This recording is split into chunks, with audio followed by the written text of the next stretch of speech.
Hey everyone, welcome back to my channel. और कैसे हैं आप सब? I hope you all are good.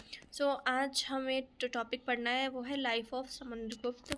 और मेरा जो चैनल है वो स्पेशली डेडिकेटेड है कॉलेज स्टूडेंट्स के लिए।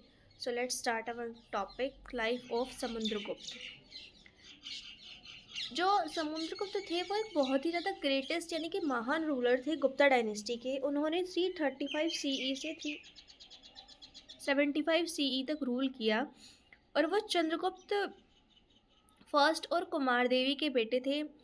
और उनको एक ग्रेट कन्क्वेरर और नेपोलियन ऑफ इंडिया के रूप में भी जाना जाता है। तो ये दो उनकी जो है टाइटल्स है जो उन्हें मिले हुए थे। एक तो वो ग्रेट कन्क्वेरर थे और दूसरा वो नेपोलियन ऑफ इंडिया के रूप में भी जाने जाते हैं।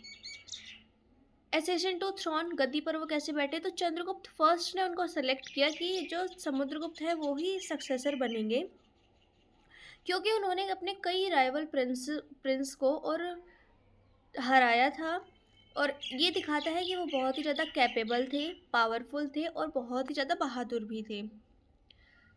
उनकी लाइफ के सोर्सेज क्या क्या है? तो इलाहाबाद पिलर इंस्क्रिप्शन में लिखा, पोएट हरिसेना ने जो लिखा है वो फुल डिटेल प्रोवाइड करता है उनके कॉन्क्वेस्ट के बारे में, उनके कैरेक्टर के बारे में और उनके अचीवमेंट के बारे में।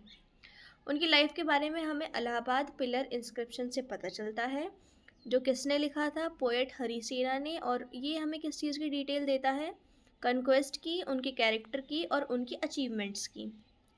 मिलिट्री करियर, समुद्रगुप्त ने अपनी लाइफ का मोस्ट ऑफ द पार्ट किस में व्यतीत किया? वॉर्स में और कन्क्वेस्ट में, यानी कि युद्ध करते थे और कन्क्वेस्ट कर लेते थे। कन्क्वेस्ट यानी कि कब्जा कर लेना। कन्क्वेस्ट इन नॉर्थ इंडिया, नॉर्थ इंडिया में कन्क्वेस्ट किया, कई राजाओं को हराया आर्यव्रत के और एनेक्स की उनकी टेरिटरी को, और डायरेक्टली अपने एम्पायर में जो है उसको मर्ज कर लिया। और इसने गुप्ता एम्पायर की, गुप्ता पावर को एक्सपेंड होने में हेल्प की। साउथ इंडिया में भी उन्होंने कई सदर्न रूलर्स को हराया, लेकिन उनके किंगडम को एनेक्स नहीं किया, बल्कि उनको ही रूल करने का मतलब वो वहाँ पे गए, उन्होंने लड़ाई की, युद्ध किया, वहाँ जीत गए, लेकिन वहाँ पे रूल नहीं किया। वहाँ के जो रूलर्स थे उन्हीं को रूल करने के लिए बोला और कुछ टैक्स बांध दिया वहाँ पे कि अब यहाँ से परमानेंट ऐसे टैक्स आएगा। कुछ भी उन्हें करना नहीं पड़ा, बस वहाँ से परमानेंट टैक्स जाएगा। ये एक स्मार्ट पॉलिटिकल पॉलिसी थी।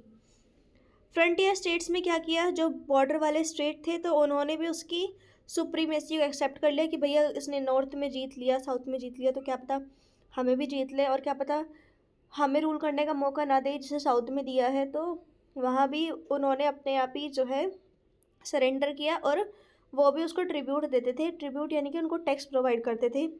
फॉरेन रिलेशन, डिस्टेंट रूलर, दूर के जो रूलर्स थे जैसे कि श्रीलंका, वो भी एम्बेसीज उसको भेजते थे। और ये दिखाता है कि उनकी जो इंटरनेशनल प्रेस्टीज थी, इंटरनेशनली जो उनकी पहुंच थी वो भी काफ़ी अच्छी थी।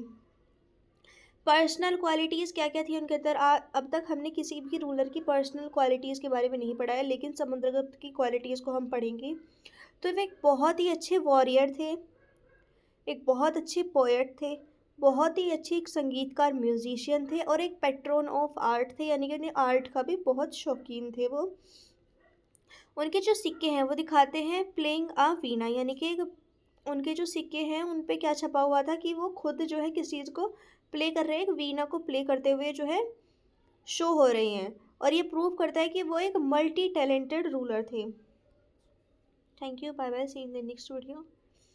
और ये टॉपिक बहुत ही छोटा सा था, बट एग्ज़ाम में आ ही जाता है शॉर्ट क्वेश्चंस में। So I completed this for you.